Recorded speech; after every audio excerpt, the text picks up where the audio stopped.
Welcome to our second day in Davao. In this video, we check out some of Davao City and see the Davao Coastal Road.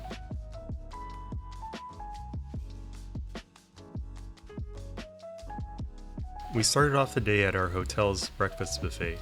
We're staying at the Blue Lotus Hotel.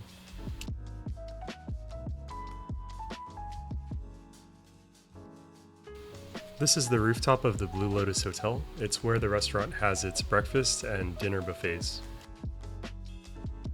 What I like about the breakfast buffet was that it has a lot of choices, and also the location is great as it's on top of the hotel with a view of Davao. I ended up having some beans, fried rice, and then some noodles, but there was also a toast section that you could have as well. After breakfast, my cousin came to take us around the town.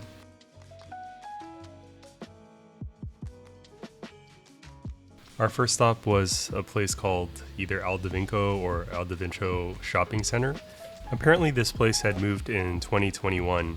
It had a previous location, but this is the new reopened building. The shopping center had lots of arts and crafts style vendors, so it was a good place if you'd like to buy something locally made for souvenirs. I saw things like jewelry, some bags, clothing, and even furniture that you could purchase here. This particular stall had a place where you can print your name, for example, on a bag. And looking around, there was actually quite a range of items, including even large furniture and pots. The shopping center was around 3 floors all in all. It actually reminded me of some malls in Singapore, like Beauty World or Sim Lim Square, since rather than franchises, it had individual stalls. After checking out the mall, we went to the nearby food court. We had a local version of Indian biryani and then an avocado shake. After that, we went to the Davao City Library. So this is actually a new location. It had just opened around a year ago, and you can see the building is pretty new. It has a cafe on the first floor. Since the city has quite a few universities, it seemed like it was a popular spot for students. I suppose it's the same for most libraries around the world where students typically use it for studying, and these days for the free Wi-Fi. On the top floor, there were more study rooms, a meeting room, and then even some foreign language books. This was a Japanese section, for example. The library had around 5 to 6 floors overall, and each floor was packed with people studying, and it had tables on each floor to help accommodate that.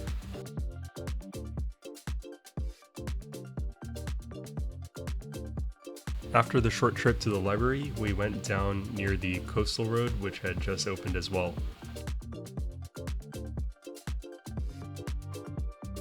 The coastal road is on the other side of town, so on the west side, away from the airport.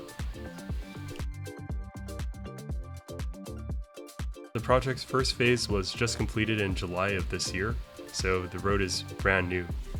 It not only had a road for cars, but also a sidewalk. Apparently, former President Duterte served as the mayor of Davao City for over 22 years. His popularity in the region is massive, and there are quite a few projects that are attributable to his time as mayor here. He actually was credited with the vision for this coastal road, for example. And he's also known for making Davao City more friendly to investors. You can see a view here of the park that we stopped at, which is part of the coastal road project as well. The park had a playground for kids, as well as a skating rink area. So aside from cars, cyclists are also using the road, and it's quite popular. As you can see, there's a bike lane. Cycling is actually a very popular sport in the Philippines. I haven't actually seen any other countries in Southeast Asia so far with as much of a focus on bike lanes as in the Philippines. The large condo here is a new development. It's another sign of how things are developing quickly in the city.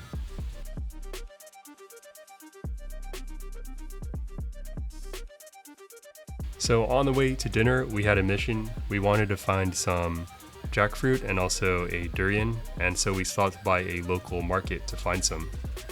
There's a large market that covers much of the part of central Davao. Davao is actually known for durian, and we were trying to find a stall that sold it. We ended up getting jackfruit instead. I'm not sure of the exact reason, but I think part of it was that durian was not allowed on commercial flights, so it would be difficult to bring back as a gift to Manila. As mentioned, durian is really popular here. It's popular throughout Southeast Asia, and Davao is especially linked to the fruit in the Philippines.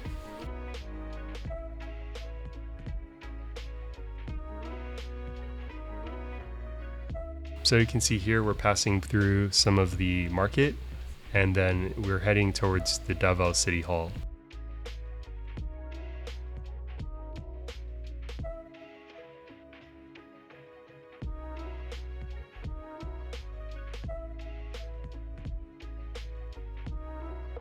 So for the holidays, the City Hall area actually had an outdoor fair. It's similar to how in Manila actually the presidential palace was open to the public. We drove by the area and we could see that there was some Ferris wheels and it looks like activities and stalls for families.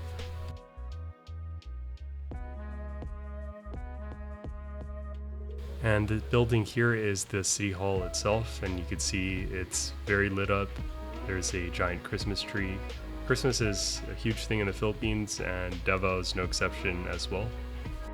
This area was probably an old part of town, and it was very busy. You could see quite a lot of eateries, so if you wanted to grab some food, there were plenty of choices.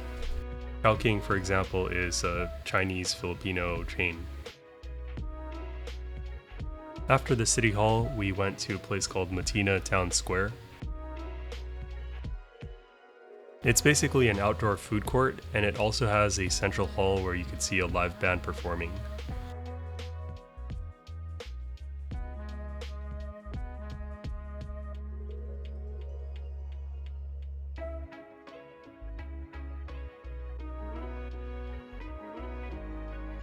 This area actually reminded me of hawker centers in Singapore. They're also outdoors and have some stalls for food. In particular, I was thinking of a place called Timber Plus, which often also features live entertainment. Besides the main dining hall, there was also some restaurants off to the side.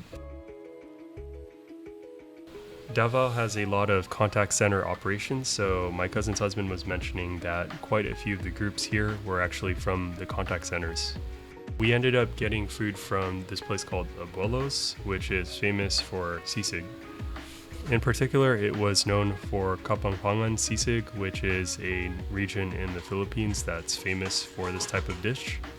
Sisig is made up of fried parts of a pork as well as chicken with some seasoning.